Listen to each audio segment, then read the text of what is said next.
I wasn't built in moments of applause or comfort. I was built in days no one noticed, nights no one cared about, and routines no one respected. Because while the world was busy chasing attention, I was learning how to sit with pressure without breaking, how to work without motivation, and how to keep promises to myself, even when there was no reward in sight. I learned early that strength doesn't come from loud wins. It comes from quiet consistency, from doing the same hard things again and again without needing validation. And that realization changed everything. I stopped waiting to feel ready and started showing up, regardless of mood, because progress doesn't respond to feelings. It responds to discipline. I accepted boredom because mastery lives there. I accepted loneliness because clarity grows there. And I accepted discomfort because that's where weak habits die and strong standards are formed. Every day became a test not of talent, but of control. Control over impulses, control over emotions, and control over the urge to quit when effort felt invisible. I watched people talk about change while avoiding the work that creates it. And instead of judging, I separated, because separation brings focus, and focus builds leverage. I stopped explaining my absence because explanations invite doubt, and doubt slows momentum. So I moved quietly, stacking days without witnesses, building habits without announcements, and sharpening my mindset in isolation. I learned that silence is not empty. It's full of preparation. And preparation done long enough turns into inevitability. I wasn't chasing success, I was building someone who could handle it. Because unprepared success collapses, and I refused to build something fragile. I learned to delay gratification without resentment, to stay patient without losing hunger, and to stay disciplined without external pressure. Because when discipline becomes internal, it can't be taken away. This phase wasn't exciting. It was repetitive, tiring, and often unrewarding. But it was honest, and honesty compounds. I wasn't becoming better than others. I was becoming dangerous to my old self, eliminating every excuse that once felt reasonable and every habit that kept me average and slowly without noise. Something shifted. My standards rose, my tolerance for weakness dropped, and my confidence stopped depending on outcomes because it was rooted in execution. This was the phase no one claps for, the phase that decides everything, the phase where quitting would go unnoticed and continuing would build something rare. And that's why I stayed, because the strongest people aren't built in public, they're built in private when no one is watching. And that's exactly where this story. And once the routine became non-negotiable, the mind began to change in ways I didn't expect. Because discipline doesn't just shape behavior, it reshapes identity. And when identity shifts, actions follow naturally without resistance. I stopped needing reminders to work and stopped needing motivation to start.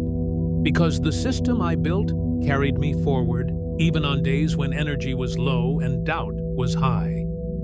I learned that most people fail not because life is hard, but because they are inconsistent when things get uncomfortable. And instead of arguing with discomfort, I trained myself to sit with it, to work through it, and to treat it as part of the process rather than a signal to stop. I became intentional with my time, cutting out distractions without apology, because focus is expensive and wasting. It is a form of self-sabotage. I noticed how the same people who wanted results avoided structure, and how the same people who avoided structure stayed stuck. And that pattern became impossible to ignore. So I chose structure even when it felt restrictive, because restriction creates freedom when it aligns with a higher goal. I stopped reacting emotionally to setbacks, because reactions drain energy, and energy is better spent on execution and adjustment. I learned to observe failures, calmly extract the lesson, and return to the work without drama. Because drama creates noise, and noise attracts interference. I moved quietly, letting consistency protect my momentum, and momentum build confidence that didn't rely on praise or comparison. Every completed day became proof that I could trust myself. And trust is the foundation of confidence far more than talent or luck. I stopped measuring progress by speed and started measuring it by sustainability, because fast wins that can't be maintained eventually reverse, while slow systems that can be repeated create lasting results. I embraced the unseen phase, knowing that roots grow before branches, and the deeper the roots, the higher the growth can go without collapse. I learned that boredom is not the enemy. It is the gateway to mastery, and those who escape boredom never stay long enough to become exceptional. So I stayed. I repeated, I refined, and I protected the process, even when nothing seemed to be happening on the surface, because I understood that momentum often builds quietly before it shows itself. And by the time results begin to appear, the work is already done. This was the phase where discipline stopped feeling like effort and started feeling like identity, where silence felt natural, not forced, and where the desire to quit lost its influence because quitting no longer aligned with who I was becoming. And that shift made everything else inevitable begins. And when the results finally surfaced, they didn't arrive with noise or celebration. They arrived quietly, with certainty, because what's built through discipline doesn't need to announce itself. It simply stands. I didn't feel the urge to explain the journey because explanations are for those still seeking approval. And I had moved past that phase. The work had already settled, the questions internally and externally. I noticed how the same silence that once made me invisible now made me unreadable, and that unreadability became strength, because predictability is a weakness. I carried myself differently, not with arrogance, but with control, because control is the highest form of confidence. When you know you can rely on yourself under pressure, you stop fearing outcomes, opinions, or uncertainty.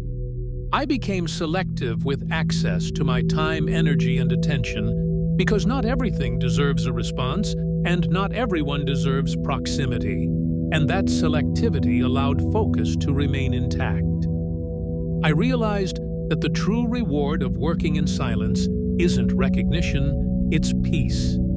The peace that comes from alignment between intention and action. The peace that comes from knowing you did the work, regardless of who was watching, and the peace that makes external validation unnecessary.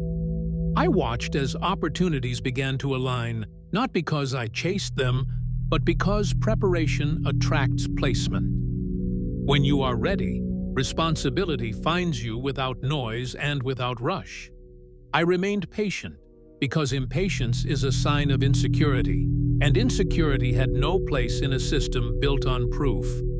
I didn't rush success because speed without structure collapses, and I didn't slow discipline because discipline without consistency fades.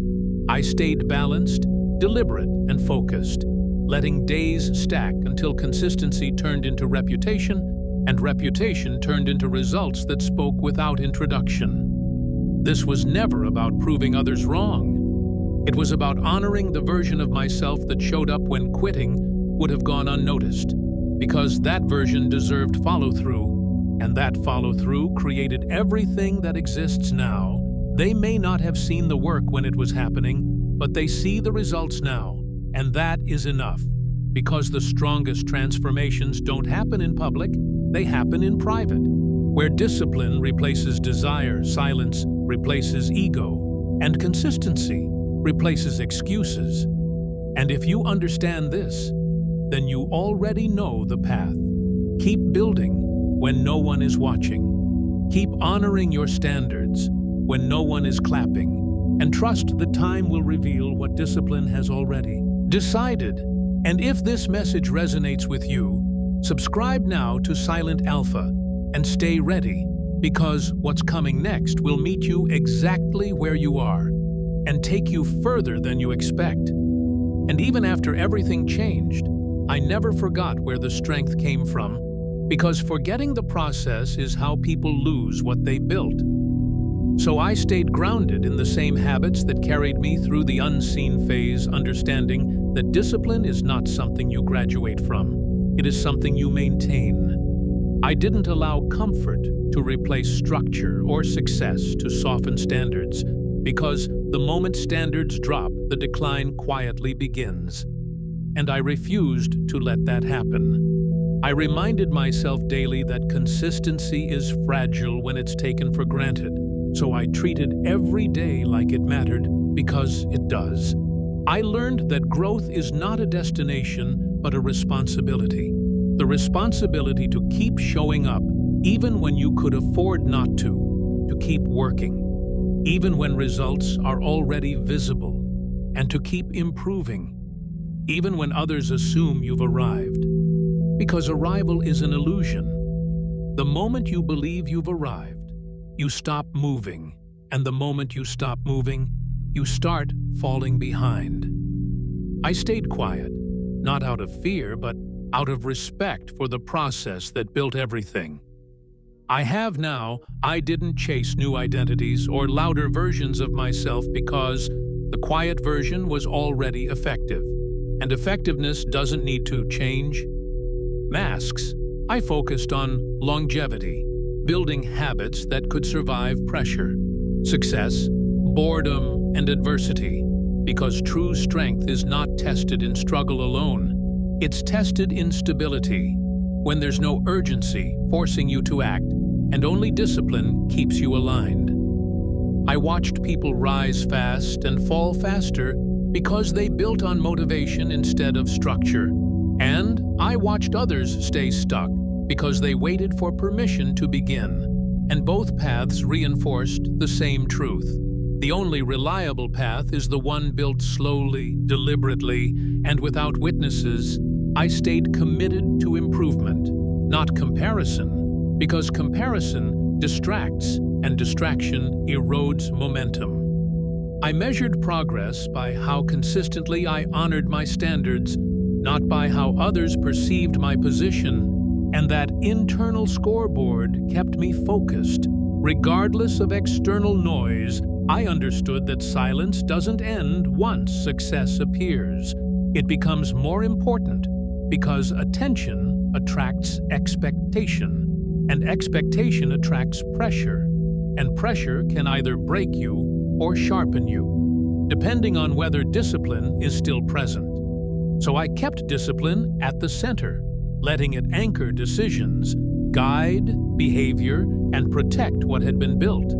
This wasn't about staying hidden, it was about staying intentional, choosing when to speak, when to move, and when to remain still, because restraint is power, and power is best used selectively. And if you're listening to this and you're still in the phase where no one sees the effort, where progress feels slow and recognition feels distant, understand this. That phase is not delaying your success. It is creating it. Every disciplined day is adding weight to a result that will eventually be impossible to ignore.